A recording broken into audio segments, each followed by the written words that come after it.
Assalamualaikum warahmatullahi wabarakatuh. Anak-anakku yang soleh dan solehah, how are you today? Hopefully you are always healthy and happy. Can you touch hand with me in mathematics class? Pada pertemuan kali ini kita akan belajar tentang hubungan sudut-sudut pada dua garis sejajar bagian kedua, yaitu berkaitan dengan sudut-sudut sehadap, sudut-sudut dalam berseberangan, dan sudut-sudut luar berseberangan. But before we start our lesson today, let's pray basmalah together. Pray begin. Bismillahirrahmanirrahim. Oke, anak-anakku yang soleh dan soleha, setelah mengikuti pembelajaran kali ini, diharapkan anak-anak dapat yang pertama membedakan hubungan sudut-sudut pada dua garis sejajar, dan yang kedua, anak-anak diharapkan dapat menyelesaikan permasalahan yang berkaitan dengan hubungan sudut-sudut pada dua garis sejajar. Untuk itu, mari kita langsung saja simak penjelasan berikut ini. Check it out. Anak-anakku yang soleh dan soleha, pada pertemuan sebelumnya kita sudah mengenal tentang letak titik-titik berdasarkan dua garis sejajar atau dua garis sejajar yang dipotong oleh suatu garis. Di antaranya ada titik-titik interior atau titik-titik yang berada di dalam dari dua garis sejajar. Yang kedua, titik-titik eksterior atau titik-titik yang letaknya di luar dari dua garis sejajar.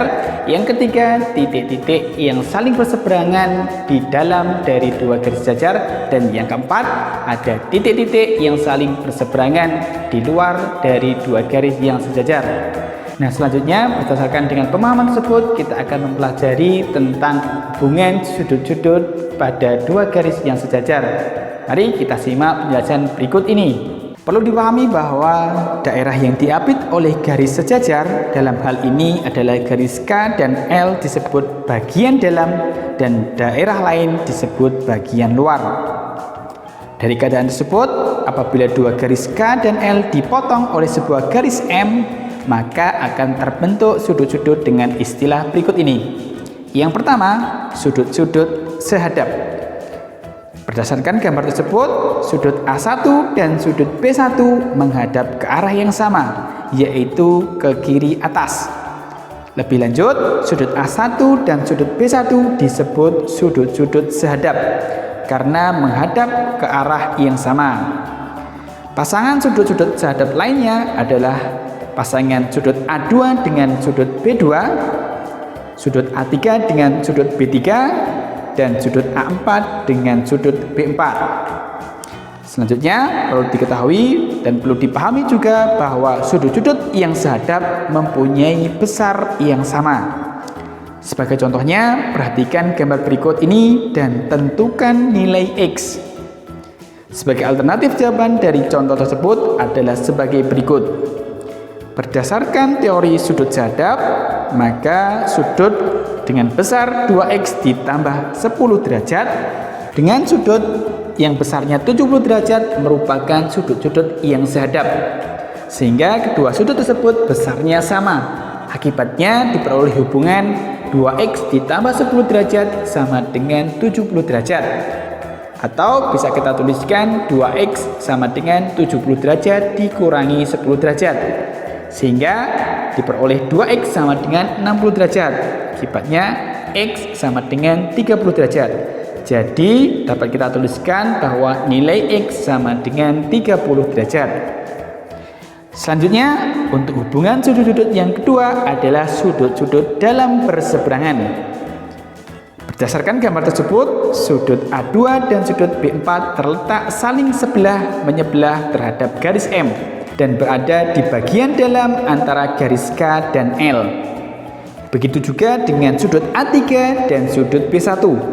Lebih lanjut, pasangan sudut A2 dengan sudut B4 dan juga pasangan sudut A3 dengan B1 disebut sudut-sudut dalam berseberangan. Adapun sudut-sudut dalam yang saling berseberangan mempunyai besar yang sama. Sebagai contohnya, perhatikan gambar berikut dan tentukan nilai X-nya. Berikut alternatif jawabannya. Dari gambar tersebut diperoleh bahwa sudut dengan besar 3x ditambah 15 derajat dengan sudut dengan besar 75 derajat merupakan pasangan sudut-sudut dalam yang saling berseberangan. Sehingga besar kedua sudut tersebut adalah sama. Akibatnya diperoleh hubungan 3x ditambah 15 derajat sama dengan 75 derajat. Sehingga 3x sama dengan 75 derajat dikurangi 15 derajat. Diperoleh 3x sama dengan 60 atau x sama dengan 20. Jadi dapat kita tuliskan nilai x sama dengan 20 derajat.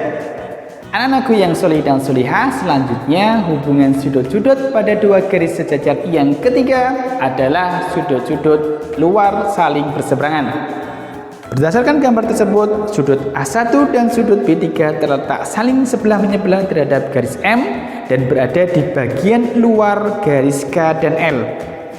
Begitu juga dengan pasangan sudut A4 dan sudut B2. Lebih lanjut, pasangan sudut A1 dan sudut B3 dan juga pasangan sudut A4 dan sudut B2 disebut sudut-sudut luar berseberangan. Adapun perlu dipahami juga bahwa sudut-sudut luar yang saling berseberangan mempunyai besar yang sama. Sebagai contohnya, perhatikan gambar berikut dan tentukan nilai X yang memenuhi. Berikut alternatif jawabannya. Dari gambar tersebut diperoleh bahwa pasangan sudut yang besarnya 7x ditambah 25 derajat dengan sudut yang besarnya 130 derajat merupakan sudut-sudut luar yang saling berseberangan. Sehingga besar kedua sudut tersebut adalah sama. Akibatnya diperoleh hubungan 7x ditambah 25 derajat sama dengan 130 derajat. Atau bisa kita tuliskan 7x sama dengan 130 derajat dikurangi 25 derajat. Diperoleh 7x sama dengan 105 derajat. Sehingga x sama dengan 15 derajat. Jadi diperoleh nilai x sama dengan 15 derajat. Anak-anakku yang soleh dan solehah, sampai di sini apakah ada yang belum mengerti dan juga memahami berkaitan dengan pembelajaran kali ini? Apabila ada yang belum mengerti ataupun paham, silahkan anak-anak dapat menyimak kembali video pembelajaran ini atau bertanya secara langsung kepada Pak Heri. Oke, mari kita tutup pembelajaran kali ini dengan berdoa bersama-sama. Before we close our lesson today, let's pray hamdalah together. Pray begin. Alhamdulillahirabbil alamin. Oke, kita cukupkan. Pak akhiri. Wassalamualaikum warahmatullahi wabarakatuh. Di teladan semua anak itu hebat. Bye bye.